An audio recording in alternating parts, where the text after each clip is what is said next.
आप लोग very fine right. आप अच्छी तरीके से जीएसटी सीख रहे हो राइट, और मुझे भी बहुत ही मजा आ रहा है आपको सिखाने में।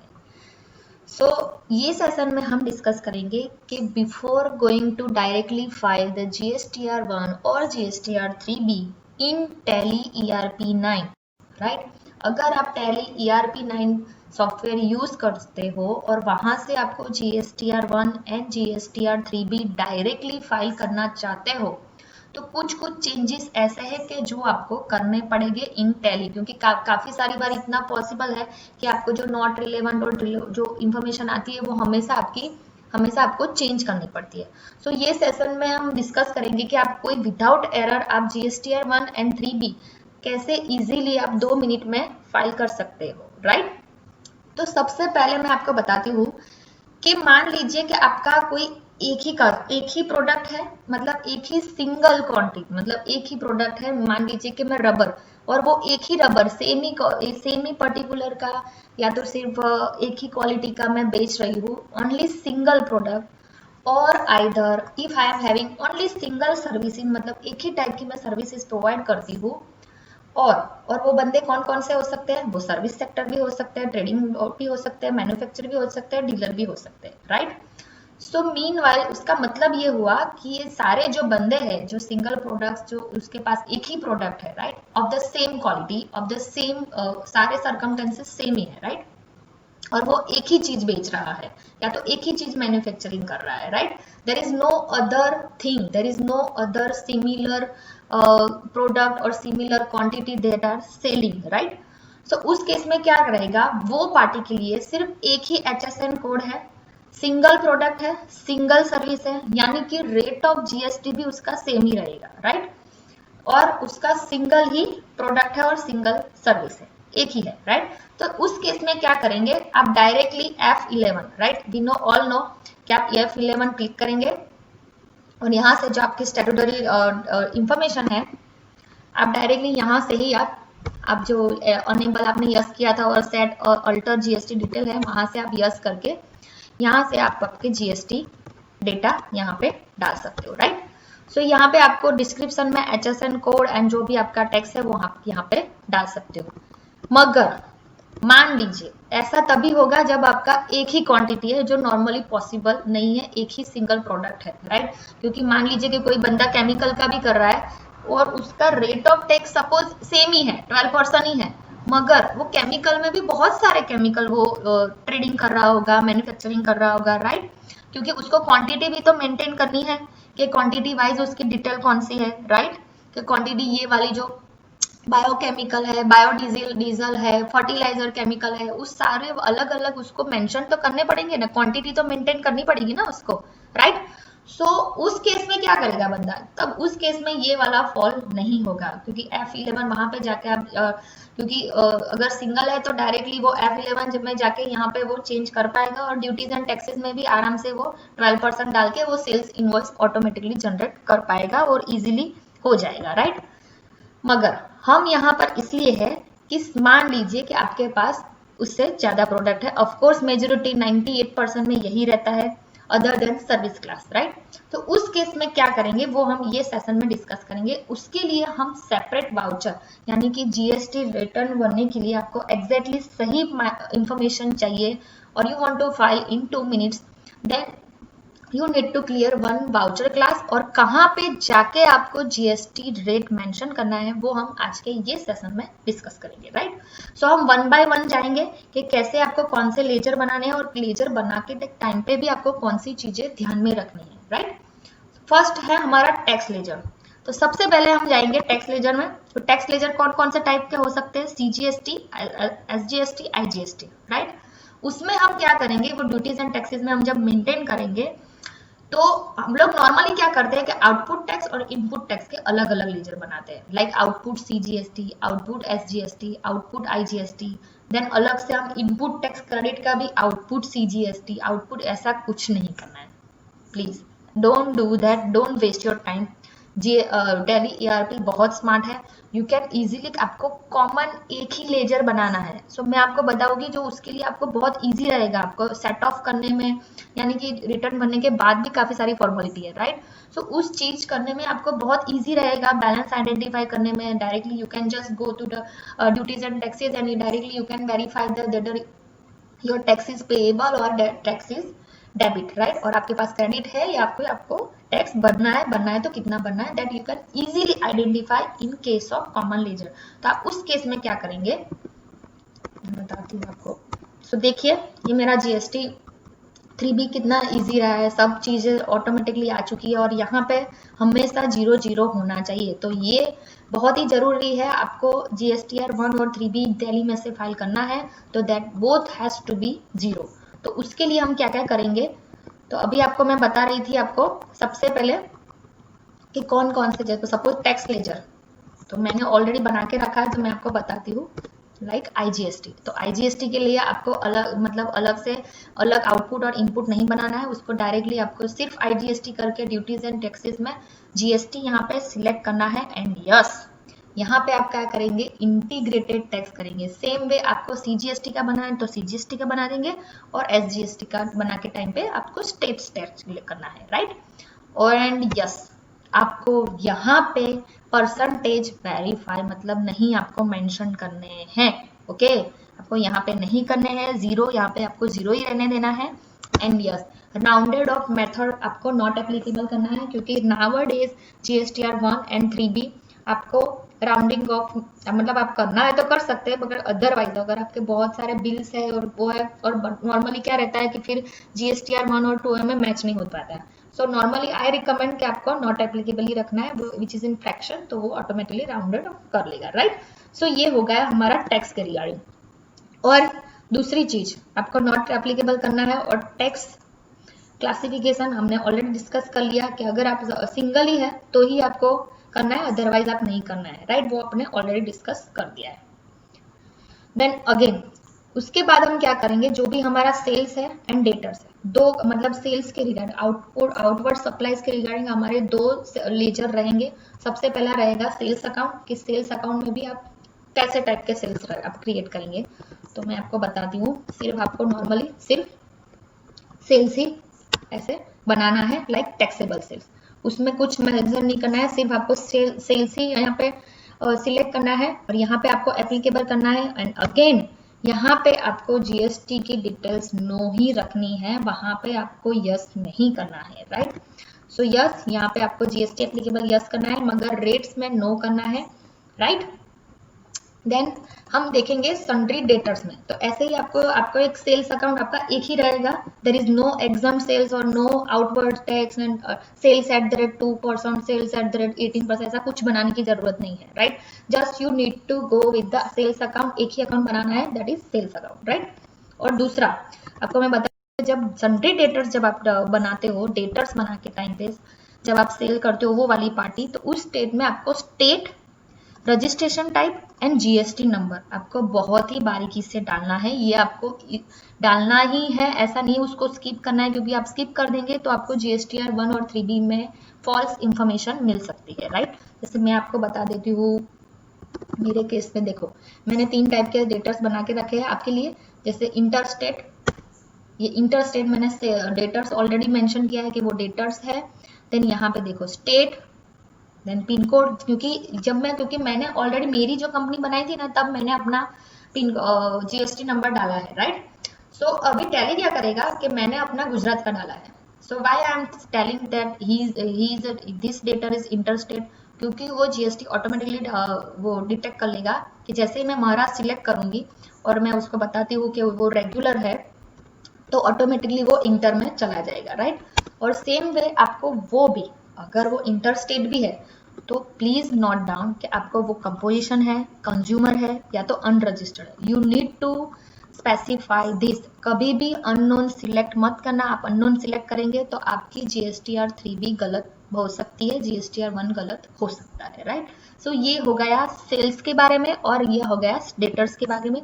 सेल्स में सेम वे आपको मैं आपका लोकल्स भी दिखा देती हूँ। तो लोकल वाले केस में भी देखो यहाँ पे मैंने रेगुलर किया है, और आपका सपोज वो कोई अनरजिस्टर्ड है, लाइक देखो ये बंदा सपोज इंटरस्टेट है और अनरजिस्टर्ड है, तो वो भी आपको यहाँ पे अनरजिस्टर्ड भी मेंशन करना है, राइट। तो अब ये हो गया सेल्स और डेटर्स की रिगार्डिंग। सेम वे आपको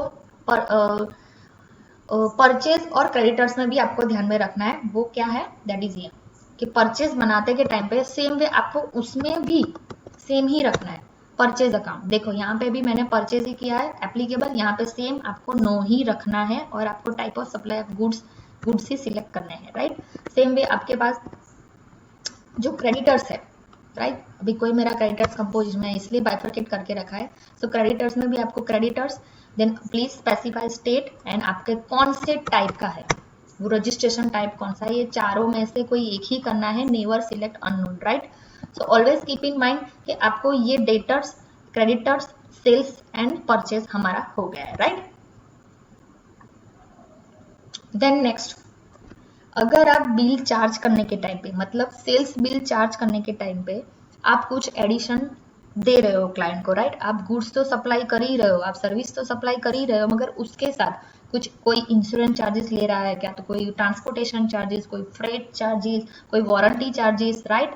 सो under the GST it is chargeable, right, क्योंकि जो भी आप इंश्योरेंस चार्जेस और फ्रेट चार्जेस जो भी आप कस्टमर से रिकवर कर दो at the time of selling the goods और before even after the that, right, so GST is taxable on that also, even though आपका वो बिजनेस नहीं है, वो फ्रेट चार्ज करना है या तो इंश्योरेंस चार्ज करना, वो आपका बिजनेस नहीं है, आपका बिजनेस तो गुड्स ही सेल्स करना है, राइट।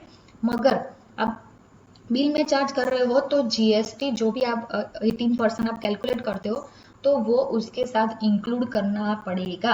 वो कब होगा, तो सबसे पहले आप क्या करेंगे कि आपको जो भी वो आप जो सेल्स बिल में आप इंक्लूड कर रहे हो, जो जैसे भी सपोज फ्रेट चार्जेस हो सकता है, इंश्योरेंस हो सकता है, वारंटी हो सकता है, राइट, तो वो उसमें क्या करेंगे कि सबसे पहले आप एक कॉमन लेजर बनाएंगे। ऐसा नहीं कि फ्रेट चार्जेस रिसीव्ड का अलग, फ्रेट चार्जेस पेड का अलग, इंश्योरेंस चार्जेस रिसीव्ड का अलग, पेड का अलग, ऐसा कुछ नहीं करना है आपको, या तो फिर इंश्योरेंस चार्जेस ऑन सेल्स, ऐसा कुछ नहीं करना है आपको। सेम भी आपको कॉमन लेजर ही बनाना है, उसके लिए भी आपको कॉमन ही बनाना है, राइट।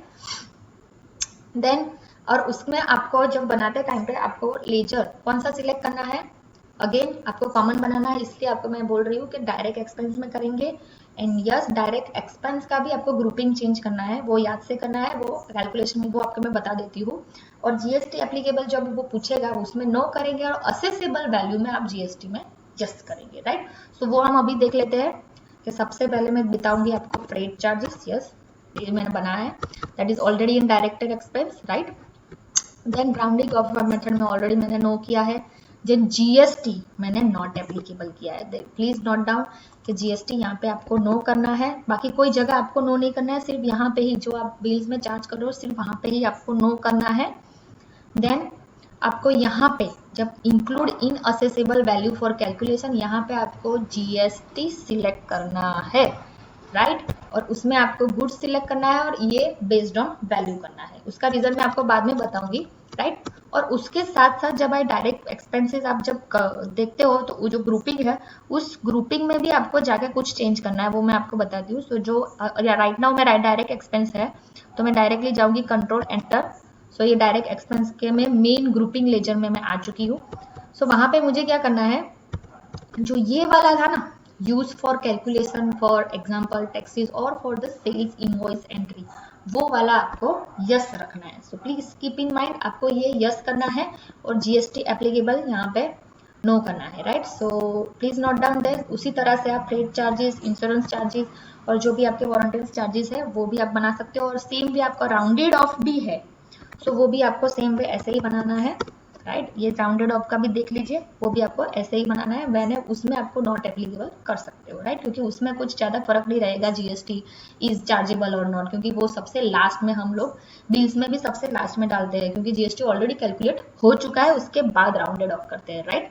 सो यहाँ पे मैं इंक्लूडिंग एसेसेबल वैल्यू में जीएसटी कैलकुलेशन के लिए मैंने नॉट एप्लीकेबल के लिया है, राइट। नेक्स्ट है हमारा यस, परचेज एंड क्रेडिटर्स हो गया है। देन यस, क्योंकि हमने ऑलरेडी सेल्स अकाउंट बना दिया, परचेज अकाउंट बना दिया, तो हम जब हमारी मोर देन वन क्वांटिटी है तो उस केस में क्या करेंगे, हम स्टॉक क्रिएट करेंगे। सो मेजर चेंज आपको यहाँ पे डालना है वो ये है, इन्वेंट्री स्टॉक आइटम्स में जाएंगे तो यहाँ पे देखिए मैंने ऑलरेडी कुछ लेजर्स मतलब बना के रखे स्टॉक आइटम्स। तो आपके पास जितनी भी क्वांटिटी है आप बना सकते हो और आपको रेट यहाँ पे लिखना है और कहीं पे भी नहीं लिखना है, राइट। सो मैं आपको बताऊंगी, जैसे प्लास्टिक बैग्स, मेरा क्लाइंट ये प्लास्टिक बैग में ऑलरेडी कर रहा है तो आई हैव सिलेक्टेड, यहाँ पे मैंने प्राइमरी, आप उसकी भी ग्रुपिंग बना सकते हो इजीली, राइट। देन यहाँ पे मैं जीएसटी यस कर रही हूँ और यहाँ पे मैं करूंगी यस, सिर्फ यहाँ से ही आपको डालना है यस, राइट। क्लासिफिकेशन में आप अनडिफाइंड कर सकते हो, उसके अलावा आपको सपोज यहाँ पे आपका डिस्क्रिप्शन HSN कोड नहीं आता है, सो आप F12 करके आप यहाँ पे HSN कोड के लिए यस कर सकते हो, राइट। तो आपको यहाँ पे HSN कोड डालना मैंडेटरी है, तभी जाके आपका GSTR 1 में HSN कोड वाइज समरी आएगी, क्योंकि आपको GSTR 1 में भी कोड वाइज समरी डालनी है। So I hope you getting my point, right. तो इसलिए आपको क्या है कि पूरी इंफॉर्मेशन आपको रेडी मिल जाएगी, आपको कुछ वर्किंग करने की जरूरत नहीं पड़ेगी, राइट। सब कुछ यही मेथड से आपका हो जाएगा। सो आपको यहाँ पे HSN कोड, उसका description, then calculation type on value, of course on taxability, of course वो टैक्सेबल ही होगा, अदरवाइज हम स्टॉक में क्यों डालते, राइट। तो देन अगर आपका कोई एग्जम्प्ट है, सो यहाँ पे टैक्सेबल, देन आपका जो टैक्स रेट है वो आप यहाँ पे मेंशन करेंगे। यहाँ पे मेरा क्लाइंट का टैक्स रेट है 5%, तो मैं जैसे ही 5% करूंगी ये 2.5 ऑटोमेटिकली वो ले लेगा। I don't need to specify कि उसका 2.5 है और वो उसका 2.5 है, राइट। आपको थोड़ा बहुत तो टैली आता ही होगा। एंड अगेन मान लीजिए कि आपके टैक्सेबल गुड्स के साथ कोई एग्जम्प्ट गुड्स भी है, कोई ऐसा गुड्स आप बेच रहे हो कि उसके साथ जिस पे जीएसटी अप्लीकेबल ही नहीं है, राइट, नील रेटेड भी हो सकता है, राइट। तो उस केस में क्या करेंगे कि आप अलग से उसका भी आप बाइफरकेशन बना सकते हो। आप जैसे मैंने बनाया कि मेरे क्लाइंट का कुछ फाइबर बैग्स है, तो जो देखो ये मैंने 12%, तो जिस हिसाब से आपका जितना भी होता है आपका ये अलग मैंने टैक्स रेट है, ये 5% वाला अलग से बनाया, मैं 12% वाला अलग से बना रही हूँ, राइट। तो उसी हिसाब से आपको HSN कोड वो डालना है। और अगर आपका क्लाइंट वो एग्जाम गुड में भी कुछ कर रहा है तो उस केस में भी आपको सेम वे उसकी भी कैटेगरी आपको यहाँ पे ही डालनी है। ऐसा नहीं है कि सेल्स एग्जाम्प्टेड उसका कुछ नहीं करना है, मैंने आपको पहले ही बताया कि सेल्स एंड परचेज आपको एक ही बनाना है, राइट। सो जो भी करना है आपको गुड्स में ही करना है, मतलब स्टॉक आइटम्स में ही करना है। सो आई विल सिलेक्ट 2 3 3 4 यहाँ पे, और यहाँ पे मैं एग्जाम सिलेक्ट कर लूंगी, या तो फिर मैं नील रहा है तो नील सिलेक्ट कर लूंगी। जैसे मैं एग्जाम सिलेक्ट करूंगी तो वो मुझे रेट्स पूछेगा भी नहीं, राइट। सो ये हो गया स्टॉक, जो वेरी इंपॉर्टेंट मैंने स्टार इसीलिए लगाया है कि आपको इसमें ही चेंज करना है, तो आपको बहुत फायदेमंद रहेगा, right. Then sales and purchase voucher type, yes. अब हम जाते हैं वाउचर्स वाउचर टाइप्स में। ये मेरा हो गया, मैंने थोड़ी इंफॉर्मेशन आपको दे दी कि कौन कौन से लेजर में आपको क्या क्या करना है। तो मैं जाऊंगी परचेज टाइप्स में, सॉरी वाउचर टाइप्स में, उसमें मैं जाऊंगी सेल्स में। आपको 2 वाउचर टाइप आपको चेंज करना है, परचेज में भी करना है और सेल्स में भी करना है, राइट। सो अब सबसे पहले मैं आपको सिर्फ एक ही बता देती हूँ कि एक में आप कैसे जाके चेंज कर सकते हो, right. Then I will select sales GST, मैंने अब यहाँ पे चेंज किया है, यहाँ पे सेल्स ही था, I have selected sales GST. उसमें आप क्या करेंगे, आई विल गो सेल्स, यहाँ पे आप ऑटोमेटिक रखना चाहते हो रख सकते हो। आपको ये एडवांस फीचर मतलब कि आपका कुछ बीच में से आप टैली यूज कर रहे हो, बीच में से अदर ड्यूरिंग द ईयर में आप कुछ आपको चेंज करना है, या तो फिर आपका जो सीरियल नंबर है वो चेंज करना है, वो आपको यहाँ से हो जाएगा। So whatever you want to do you can do it from here, right. Then narration आपको यहाँ पे लिखना है तो लिख सकते हो। आपको प्रिंटिंग आपका करना है, आपको every time after the saving the sales, तो वो भी आप यहाँ से कर सकते हो। आपको जो टाइटल यहाँ पे रखना है, सपोज इनवॉइस रखना है, तो वो मैं यहाँ पे कर जाऊंगी। जो मेरा बैंक है वो यहाँ पे आ जाएगा, मेरा जुडिक्शन आप लिख सकते हो, और डिक्लेरेशन में भी मुझे कुछ लिखना है तो वो भी मैं लिख सकती हूँ। सो यस, यहाँ पे हम इसलिए आए कि हमको सिलेक्ट करना है यहाँ पे नेम ऑफ क्लास, यस। सो जैसे ही मैं यहाँ पे जीएसटी में सिलेक्ट नहीं करना है, आपको लिखना ही है जीएसटी, राइट। सो यस, ये मैंने ऑलरेडी बना के रखा है। देखिए आपको कुछ ग्रुप उसमें से एक्सक्लूड करना है, तो मैंने बैंक कोडी वो सब एक्सक्लूड करके रखे हैं। और आपको इंक्लूड करने हैं sundry debtors and banks and cash, तो वो भी आप कर सकते हैं, क्योंकि उससे क्या रहेगा कि इसके अलावा कोई वो ग्रुप अलाउड ही नहीं करेगा in the sales ledger, right. ये इंक्लूड का है, वो एक्सक्लूड का है, तो ऐसे आप ट्रिगर पॉइंट उसमें दे सकते हो। यहाँ पे आपको टैक्सेबल सेल्स जो आपने हम क्रिएट किया था सेल्स के लेजर में, वो आप यहाँ पे सिलेक्ट करेंगे। You will select 100%, right. Yes, सबसे मेन चीज आपको एडिशनल अकाउंटिंग एंट्री, यानी कि जो इनवॉइस करने के टाइम पे आपको क्या क्या चीज रेडी चाहिए, कि उससे क्या होगा कि आपको एवरी टाइम वो डालना नहीं पड़ेगा, राइट। सो वो आपका इफेक्ट मैं आपको बाद में बता देती हूँ कि उसकी इफेक्ट क्या रहेगी। तो उसमें आपको जिस तरीके से जो ऑर्डर में आपको जो इनवॉइस में चाहिए वो ऑर्डर में आपको सिलेक्ट करना है। तो सब मैंने सिलेक्ट किया यहाँ पे इंश्योरेंस चार्ज, वो नॉर्मली हम सेल्स पे चार्ज कर रहे हैं 0.1% of cell amount, right.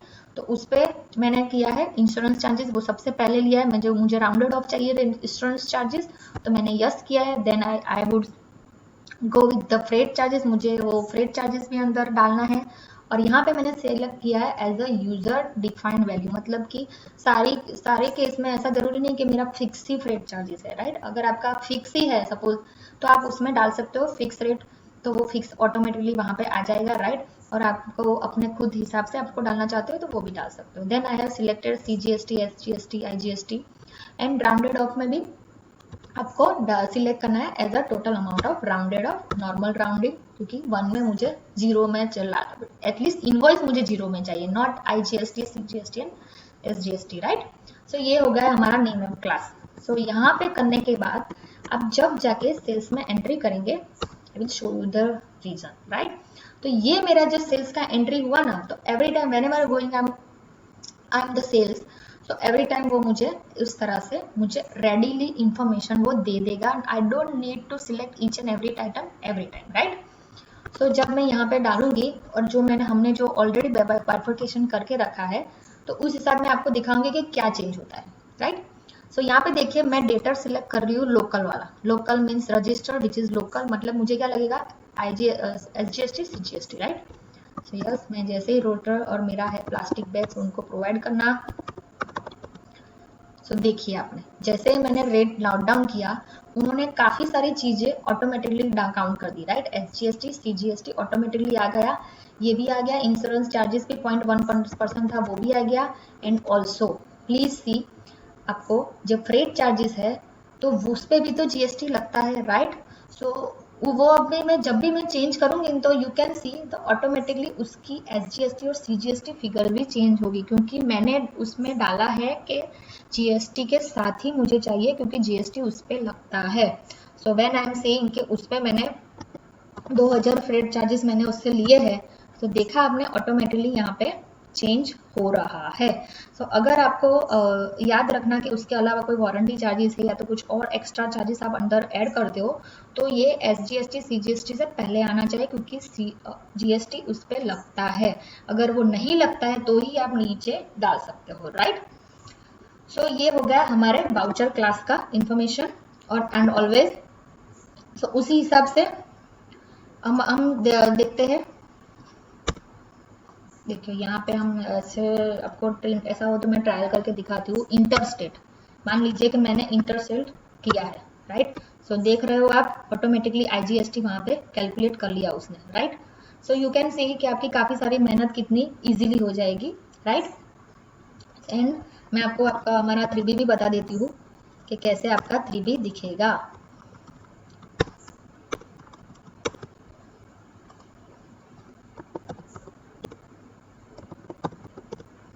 So yes, you can see यहाँ पे ऑलरेडी 0 आता है। मेरे केस में तो कभी आता ही नहीं यहाँ पे कोई वैल्यू, क्योंकि मैं ऑलवेज ये मेथड फॉलो कर रही हूँ।